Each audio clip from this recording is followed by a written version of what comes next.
Try not to do today.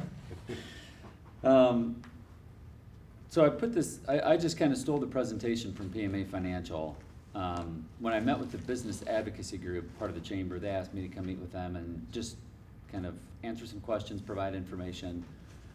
Years ago, school districts could advocate for a yes or a no. We can't do that anymore. All we can do is provide information. So I'm not gonna tell anybody vote yes, I'm not gonna tell anybody vote no, but I'll answer any question you've got to help you make up your decision. I'll fly through, I won't fly through, but I will go through the presentation. This is small enough that if you have questions along the way, just shout them out. My goal was to go through and kind of periodically stop for questions. But with a small group like this, just shout them out, okay? And you know, my goal is, I always try to make meetings like this an hour. You guys have personal lives and stuff too, but I'll stick around as long as you guys have questions, okay?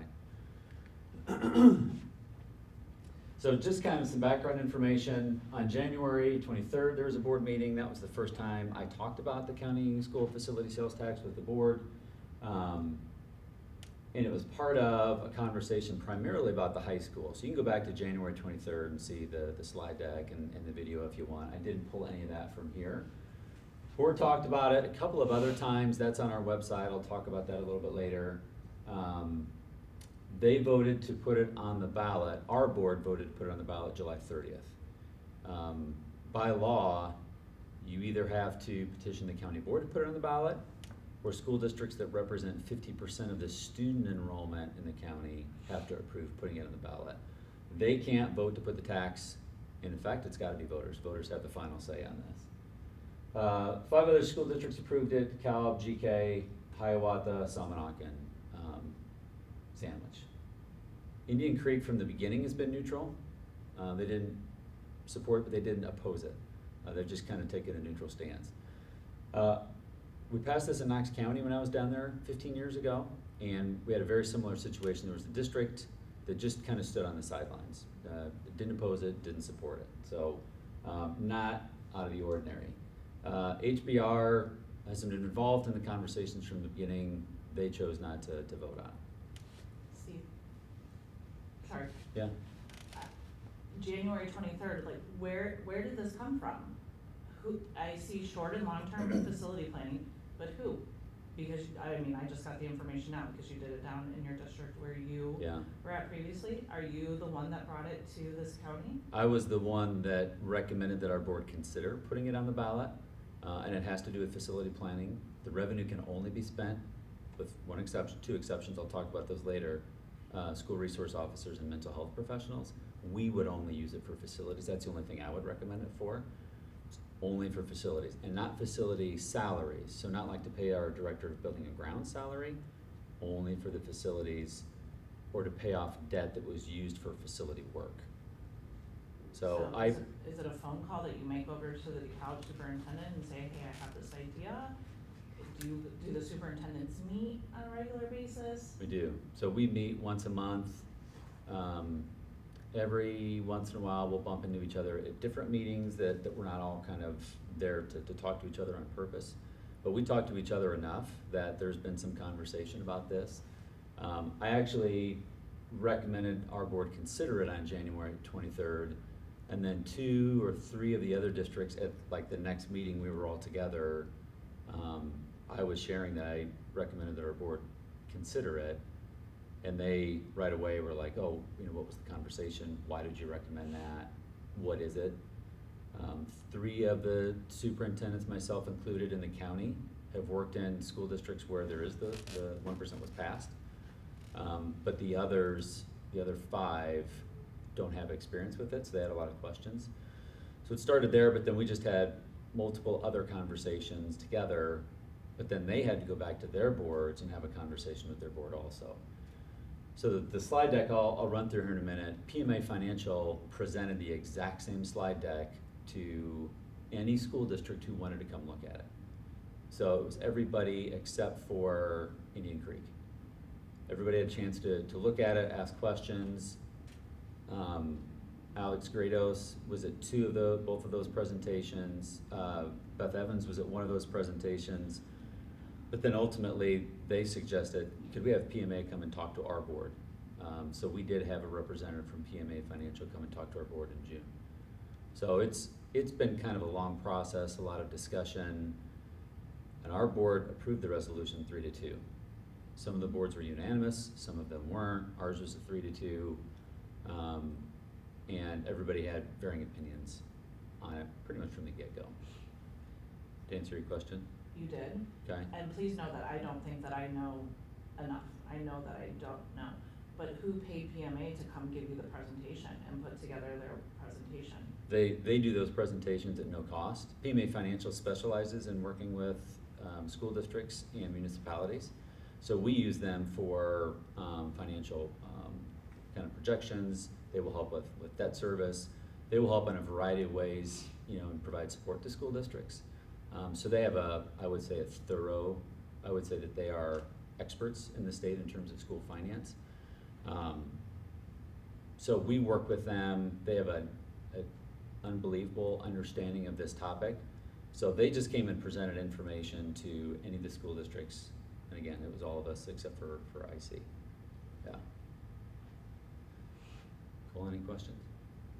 Well, maybe we'll get to it later, but as far as the long-term facility planning goes, is there anything concrete in the long-term facility plan? I mean, that this will go to, or?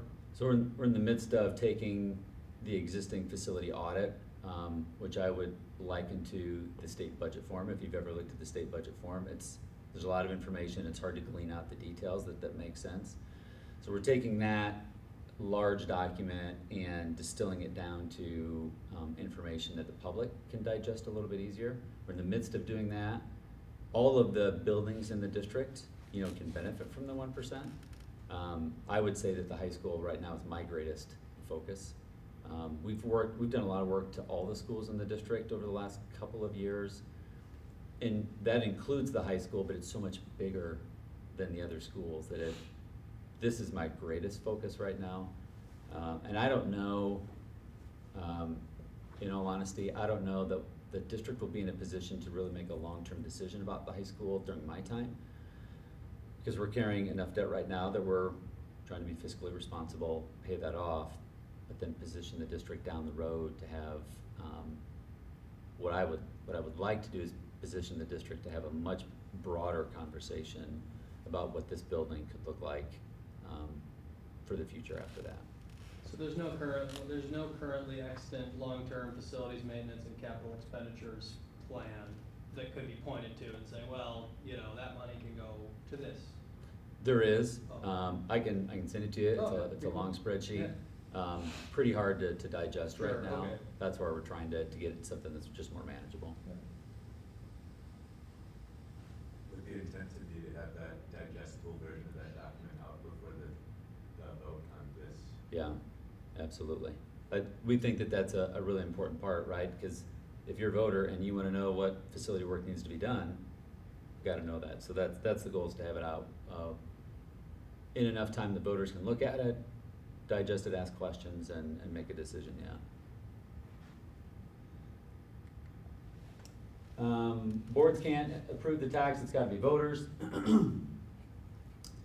Staff can't encourage you to vote yes or no, all we can do is share information. I'm gonna share the exact same presentation that the other school districts saw in the county. Our board saw it on June 25th, and you guys ask questions as we go.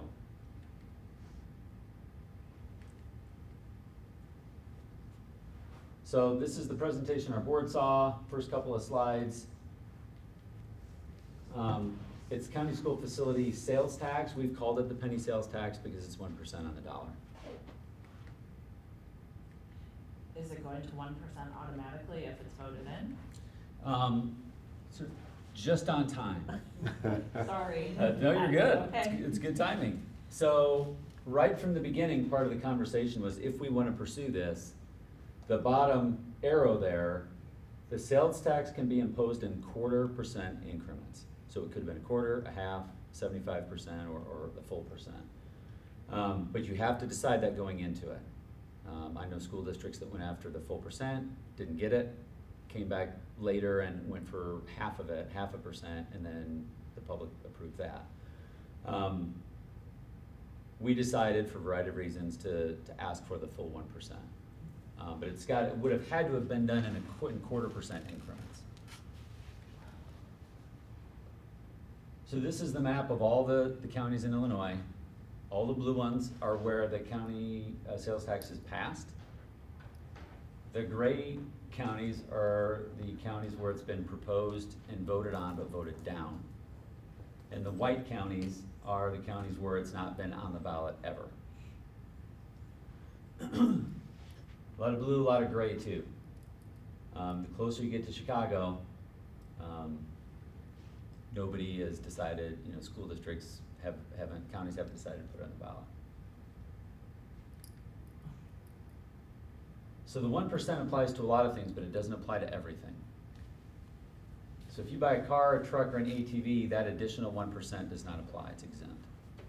The same goes for boats or RVs, mobile homes, come back to unprepared food, drugs, prescription drugs.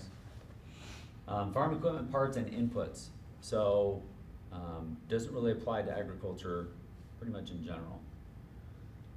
Services are not taxed anyway, so it doesn't apply to that. Unprepared food does not count, unprepared food is exempt. Unprepared food is grocery store. If you go buy raw ground beef to make hamburgers at Hy-Vee in the aisle, there's no 1% on that.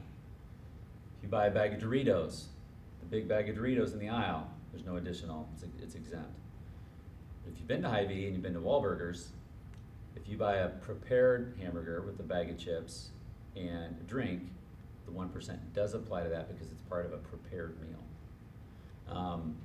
1% unprepared food at the grocery store is exempt. If you go to Tom and Jerry's, local place, food is prepared, the 1% does apply there. Basically applies to all the items sold at department stores, except those items only taxed at 1%. This is kind of hard to read. This is all the school districts who have students in DeKalb County, right? So it's not the 8 whose main office is located in DeKalb County, but if this were to pass, any school district who has 1 student who lives in DeKalb County would benefit from this.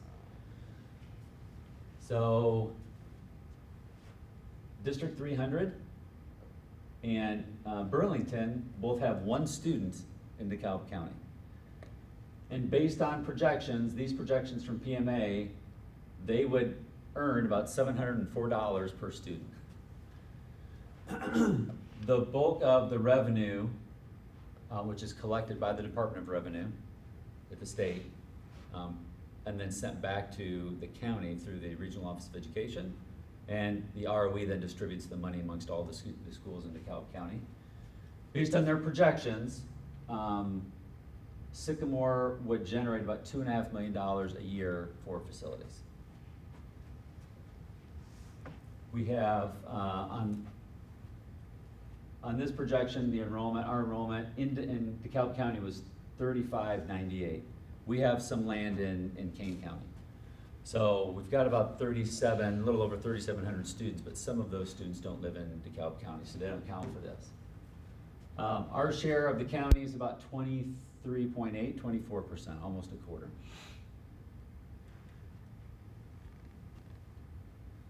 Talked about the revenue only applies to students living within the county. They're the only ones included in the calculation. Student does have to attend school located in the county. Only students attending public school qualify, so private schools don't qualify for these funds. What can it be used for? So everything on the left are things that the 1% can be used for. New buildings, additions, renovations, tech infrastructure. But when I met with the business advocacy group, they asked about computers. A Chromebook does not count. We cannot use these funds. We could not use these funds to buy a Chromebook.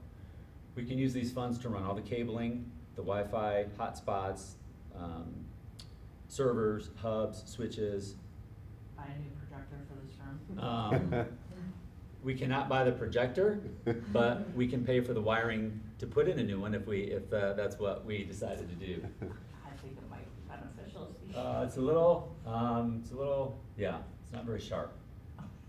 Architectural planning, so if we have to hire an architect to develop plans for facility renovation, that's included. Parking lots demo, fire prevention and life safety, health and life safety, to buy land if we wanted to build a new school somewhere. We cannot use them for buses, textbooks, operating expenses, especially salaries, can't use them for that. Computers, movable furniture, detached furniture and fixtures. The star here is school resource officers and mental health professionals. Could be used to pay for those. We already have those, that's already in our budget. Our greater need is facilities right now. So for us, and every district would decide how they use the funds if it's approved. For us, my intent is to recommend to the board that we only use it for facilities. There are other districts that might use it for a school resource officer, mental health professionals. At this time, that's in our budget, I don't see a need for that. The facility needs are greater. Is that included in the ballot language? Doesn't it say, so do we have is the language going to the ballot saying if you want, you can use it for? The language has to. How's it going on the ballot without that? No. There it is right there. There's the ballot language. Oh, okay, so you could if you decided later, you could. If, Sorry. yeah, if down the road we decided that was a need, we could do that. Okay, Yeah. that was my question. So you're good. That's twice that you asked a question. I had the answer.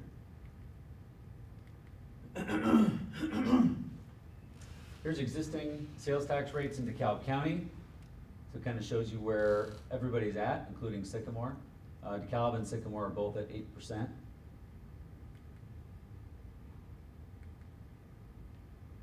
Here's sales tax rates in Kane County.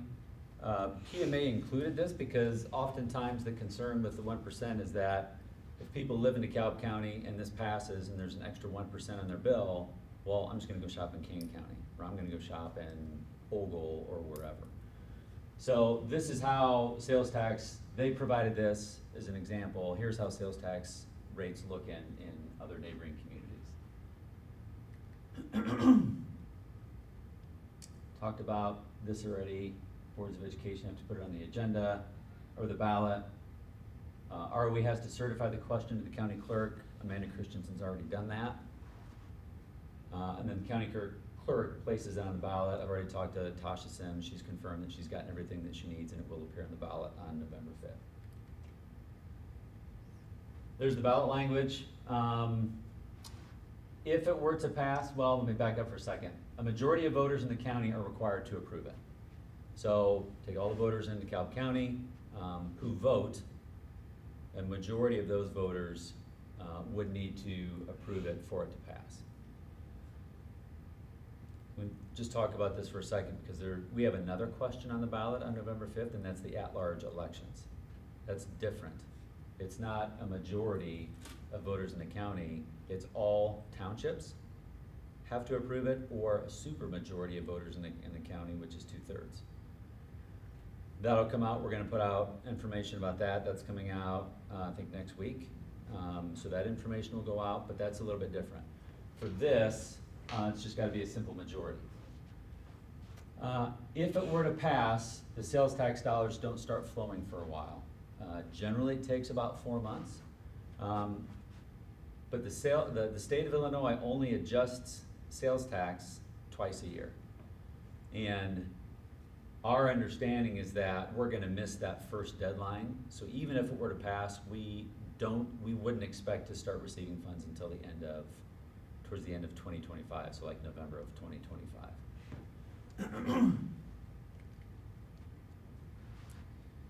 Talked about this a little bit already. Department of Revenue collects it. The revenue goes to the ROE for distribution. So here's an important point. School districts have to have a separate fund for this, so it doesn't get added into other parts of the existing budget. It's gotta be accounted for separately. Cannot be mixed into the general fund.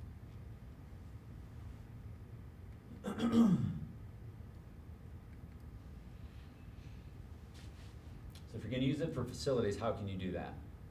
You can build You can issue debt service for school facility purposes, building, adding on, renovating.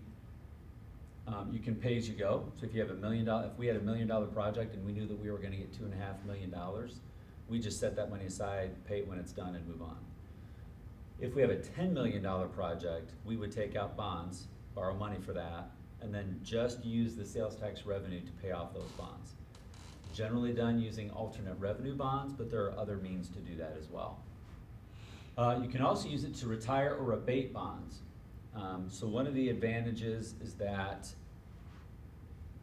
you can use that revenue to offset property taxes. But only the operation and maintenance portion or capital outlay, capital projects of the levy. So one of the things that the board has already discussed, hasn't made a decision on, is would we use it all for facilities? Would we use some of it to abate taxes? You can do a little bit of both if you want. Board's had a discussion about it, but they haven't made a final decision. And there are varying, I can tell you, because you can watch the video, there are varying opinions on that right now.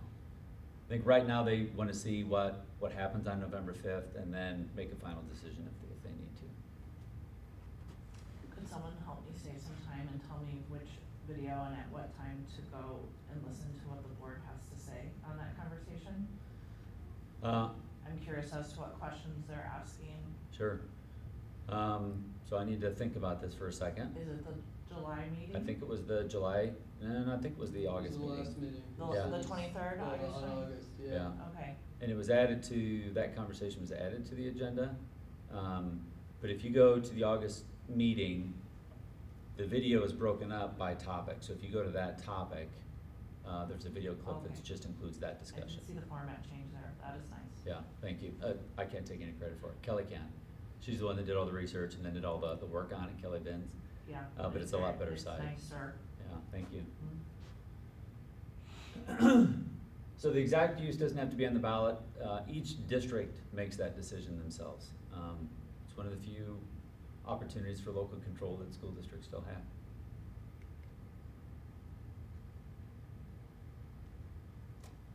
Some information about selling bonds in the future. Alternate revenue bonds are discussed there on that first indented arrow. Alternate revenue bonds just mean that there are bonds that are gonna be paid off using an alternate revenue source, not the operational budget that the school district has. That alternate revenue source is the 1% sales tax revenue. One of the other things that districts need to do is if you're gonna borrow money and pledge the penny sales tax revenue to pay off those bonds, you have to do what's called a feasibility study. So you have a separate entity come in and they review purchases in the county, population, all sorts of things, because they will project out if you are looking to borrow $10 million and it's gonna take you 15 years to pay that off. They'll make projections 15 years out on what the sales tax revenue they think that's going to be. They consider a lot of different factors, but one of the important things when you're doing that is to make sure, in my opinion, we did this in my last district, you have to be conservative. If they think your sales tax is gonna grow at 1%, it's kind of what they told me. I said, let's estimate it at 0.75% or 0.5%. I don't wanna get 10 years down the road and figure out that the economy didn't improve as much as they thought. But that's a big part, and while they'll present information, ultimately it's the district's decision on how to use that information and make decisions if they're gonna sell bonds. This is a little bit bigger chart. It's got some of the same information on the left-hand side. On the right-hand side, at $2.5 million of revenue, that would allow the district to borrow about $24 million. If we pledged all of that revenue to pay off debt, or to do facility projects. We don't have to, that's the maximum amount. It's got our current debt service on tax levy, it's about $6.7 million. Some other information there, but those are the highlights. Questions? Okay. What are we in debt for $6.7 million? It's existing debt. Part of it was bonds that we sold right when I got here to do the facility work and the district facility work that needed to be done. Other debt was taken out prior to me coming here. Most of it is related to facility work, but not all of it. There are a couple variables that need to keep in mind. The district share of sales tax could change if the enrollment changes in comparison to other school districts in the county. So it's calculated every year. Every fall, school districts have to turn in their fall enrollment. The Regional Office of Education takes all that in and then calculates everybody's share. If our enrollment goes up relative to another school district, we get a larger share. If our enrollment goes down relative to another or other district's enrollment, our share goes down. Sales tax is also sensitive to fluctuations in the economy. That's why you have the feasibility study done to project out in the future what the economy is going to look like. Bottom bullet there kind of explains what can happen if you're not careful with the information from the feasibility study. If you're a little aggressive, and I've seen this happen, when you're taking out debt and the economy doesn't improve the way the feasibility study indicates, you're still on the hook for the money. So you have to use operating funds to pay that off, which is why I wanted to be really conservative with the projections that we got in my previous position. Sales tax isn't affected by PTEL. Doesn't apply to your debt service base either. School districts are limited on how much money they can borrow. So this doesn't impact that because it's because bonds taken out with penny sales tax revenue don't come out of the operating budget. They come from a completely different revenue source. So, I know earlier we said, well, the board already essentially discussed it and didn't really reach any conclusions, but several slides in a row about borrowing just has me wondering, I mean, is typically what happens, you leverage it, take the 25 million and then build something you like, or, you know, I know they already talked about it, except they didn't decide, or is the most conservative thing to do would just be to spend it as you get it, right? I mean, is there any, do we have any appetite either way on that? Not really, not yet. I think ultimately, I can tell you that there's more facility work to be done than this would pay for. Right. So it's still a matter of kind of prioritizing what needs to be done and the timeline on which it needs to be done. If you're gonna pay as you go, as that money comes in, you pay it out. It's Right. really simple, right? I think the reason that there's so much information about borrowing money and doing that correctly is that that's not as simple, right? Pay as you go, you just pay it as you go. If you're gonna take out debt, you need to be careful about how you do that and the projections on the economy. There's just a lot more thought that's gotta go into that. So I think that's why there's more information in this presentation about that. My guess is that at some point, we're gonna have to take out some bonds because some of the projects are gonna just be bigger than Right. that, $2.5 million that we expect to bring in.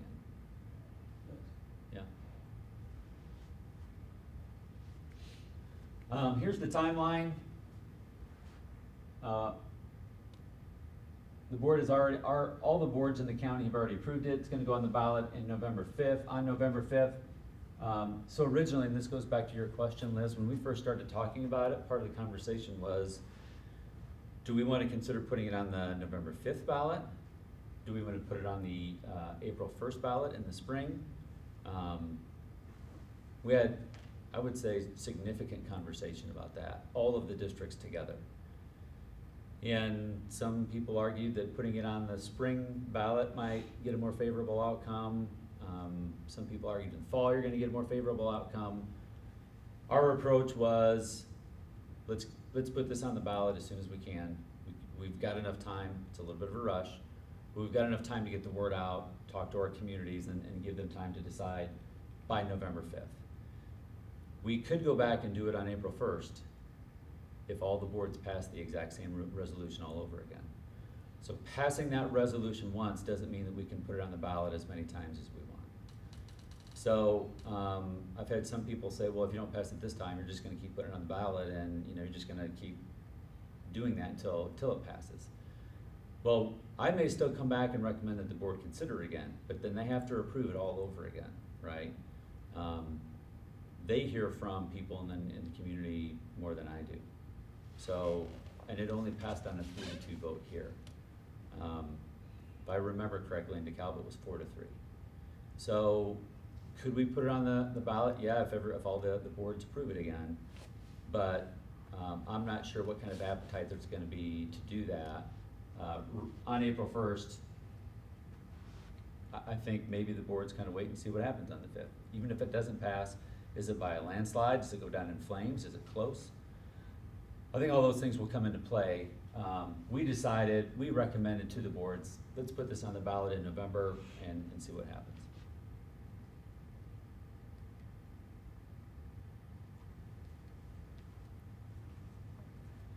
Some kind of last things to think about from PMA.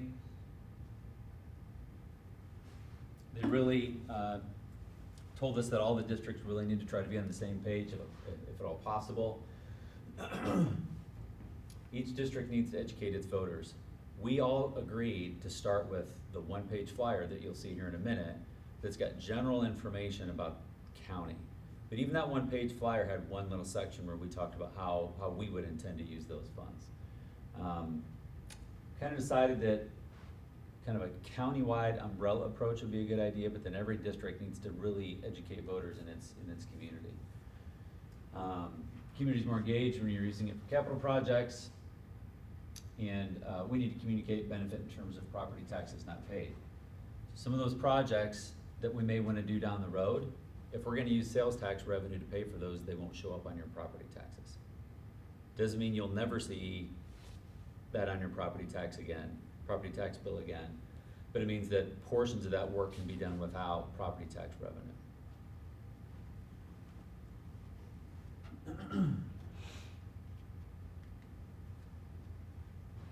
If you want to read PMA's disclosure, let me know and I'll send it to you. So some kind of last minute thoughts for me. This is a big one. So one of the other things that PMA did that wasn't included in the presentation was that they did some research on purchases made within DeKalb County. What they found was about 42% of the purchases made in DeKalb County are made by people who don't live here. So not quite half, but pretty close. Well, let's think about that other 58%. Not all of those 58% who live in DeKalb County own property and pay property taxes in DeKalb County. So they shared with us it's reasonable to assume that the majority of purchases in DeKalb County are made by people who don't pay property taxes here. So that was a kind of an important piece of information that they shared with us, but it wasn't in the slide deck that they prepared.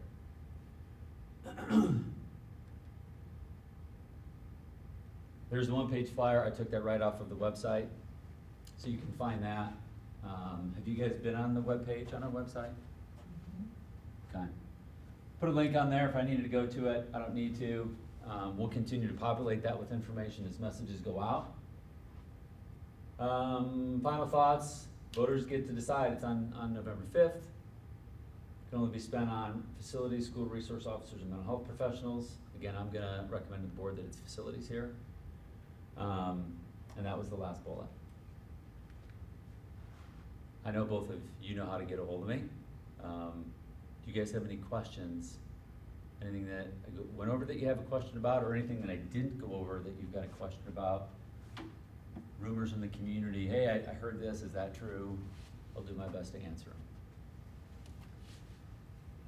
The answer as you go method has left me with no questions at the end. Oh, that's good. That's good. Yeah. There was no other choice. What's that? And there was no other choice to come up with, I mean, I guess we could keep raising property taxes. Or delay the facility work altogether, which is kind of what we're doing with some projects right now. We have to prioritize the work that we have. I mentioned earlier, we don't have, this wouldn't generate enough money to do all of the facility work that we would like to do or that needs to be done. So you can go back, you can borrow funds even though we're carrying a lot of debt, we could take out more debt. I don't wanna do that right now. What I'd rather do is try to tighten the belt, pay off the debt that we have, and instead of putting Band-Aids on things, try to get the district to a spot where we can have a much broader conversation about what our facilities look like, especially the high school. So the alternatives are take out some additional debt that ends up on property tax bills, delay facility work that we would like to do or needs to be done right now, or look for an alternate way of funding that work. And that's where my recommendation came from in terms of the penny sales tax.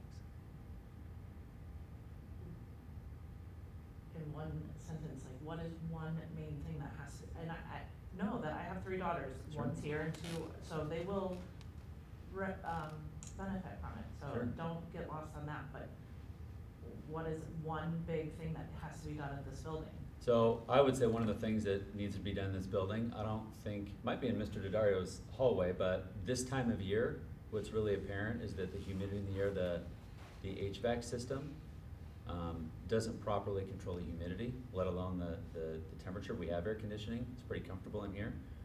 I was in a room at the end of last week, it's part of the high school, not nearly as well, air conditioned. It's enough that it suffices right now.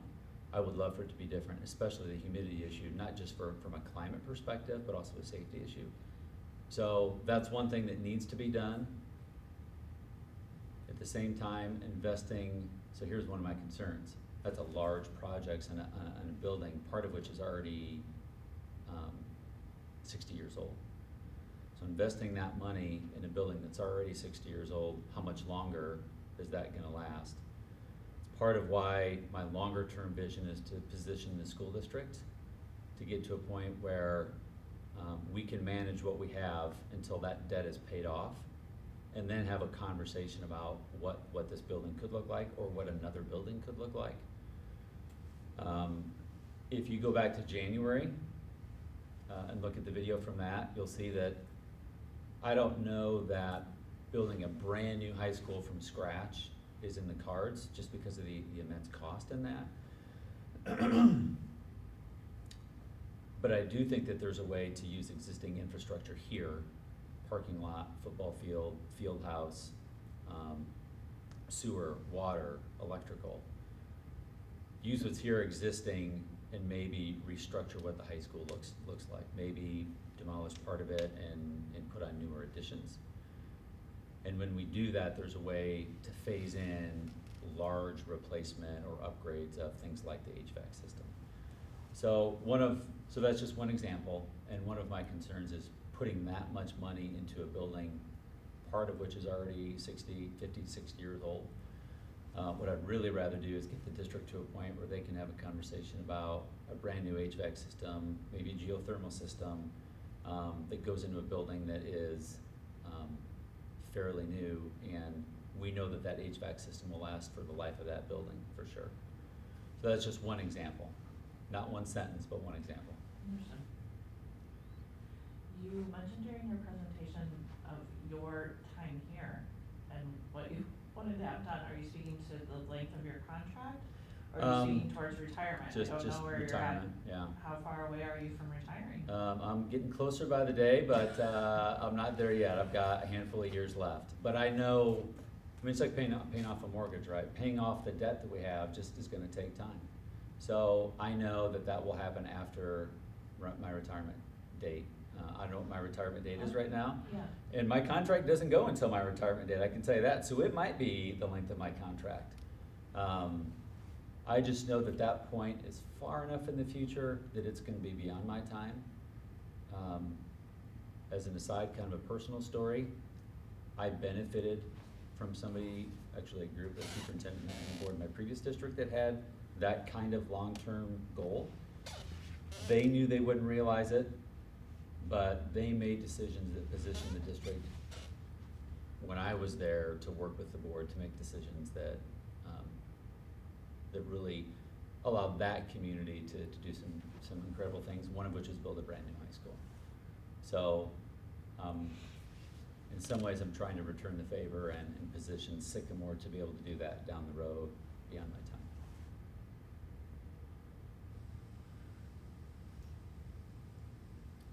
I can't show up here and not say it, as, you know, all of us being property tax owners, you know, our property taxes just went up. Yep. My husband and I fear that property taxes will just continue to go up no matter what has happened with this, pending sales tax. And as small business owners, this will hurt us personally. People will continue to choose big box stores because those corporations can manipulate their prices, and, you know, it's hard being a small business owner in the state of Illinois and in this county. I hear you, and I don't disagree with you at all. So that's something that I knew going into it, because that was part of what I kind of lived through before. And that was something that I factored in. I still felt like it was worth the board considering putting it on the ballot and then letting voters decide. I know that it's gonna have an impact on local business owners here. I know from my experience previously that people's shopping behavior doesn't really change a whole lot. There's kind of an initial shift, but at the end of the day, my experience before was that people still shop where they wanna shop. The increase wasn't enough to drive them away. Now, that's kind of generally across the board, but I think your point is well made. There will be maybe some industries, in some situations where local business owners are still gonna have to fight with their competitors, and this is just one more thing that they're gonna have to consider. So I don't wanna belittle that at all. I think you're on the mark. I don't disagree with you at all. I think it's a legitimate concern. And while my previous experience was that shoppers' habits didn't change significantly, that's not to say that they didn't change some. So I get it. And I think ultimately that's, the value in this is that whether the board decided to put it on the ballot or not, ultimately voters in the community still have the final say. If they care enough to know what they're voting for, but that's a different conversation. I don't disagree with that at all either. And this will never go away, correct? It can be taken away, if it's decided, if it goes off the ballot. If it goes back on the ballot, school districts can put it on the ballot, to come off. I think petitions can be made, or can be submitted to put it on the ballot again. The one caveat, though, I'm saying once it's going to get approved, that's my personal opinion. It'll just be a forever 1% tax in DeKalb County that is earmarked as this, correct? I would say most likely. I don't know any community in the state, after talking to superintendents from across the state, where it's passed and it's come off the ballot. There's a mechanism to do that. It can be put on the ballot again, and voters can have a say about taking it off. Trying to get to looking for a specific slide though. Because it was on here earlier.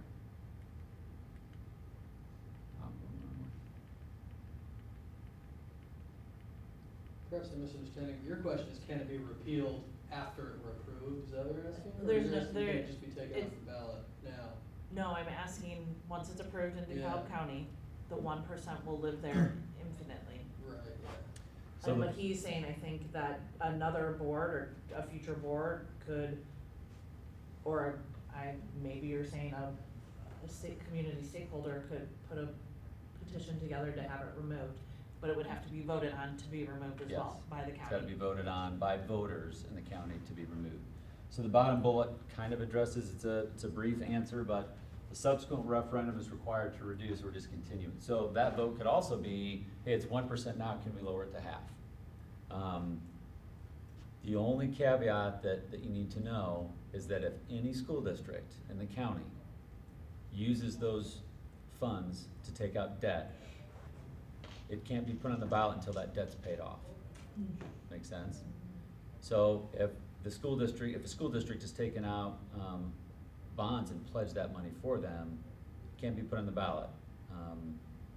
If no schools are carrying debt, it could be, but there's a mechanism that triggers that, yeah. But I'm not gonna lie to you, I don't know any district county where it's passed and then been repealed.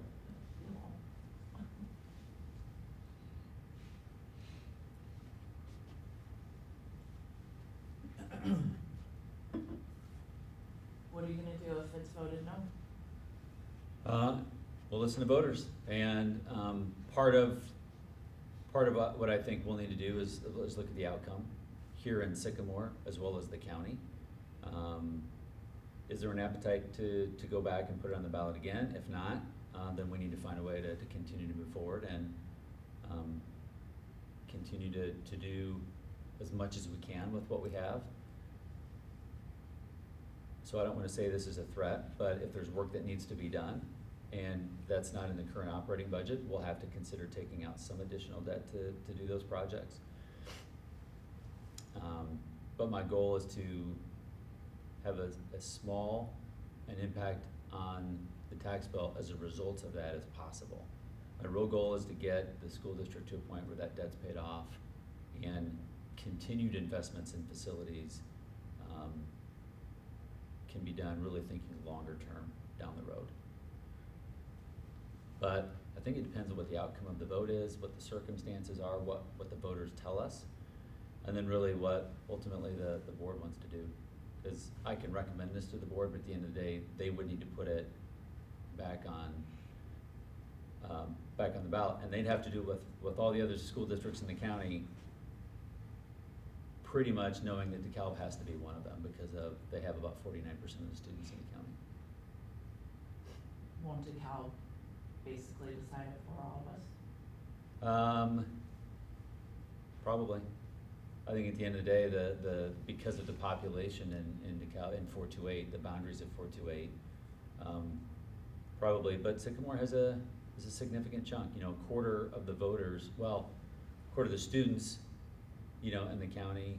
If you equate that to voters, if it's about a quarter, of the voters in the county, if it's close in DeKalb, it's, Sycamore still could have an impact on it. I don't know that the other communities would, because they're so small, but, I think a lot of it's gonna hinge on what voters in DeKalb say, for sure.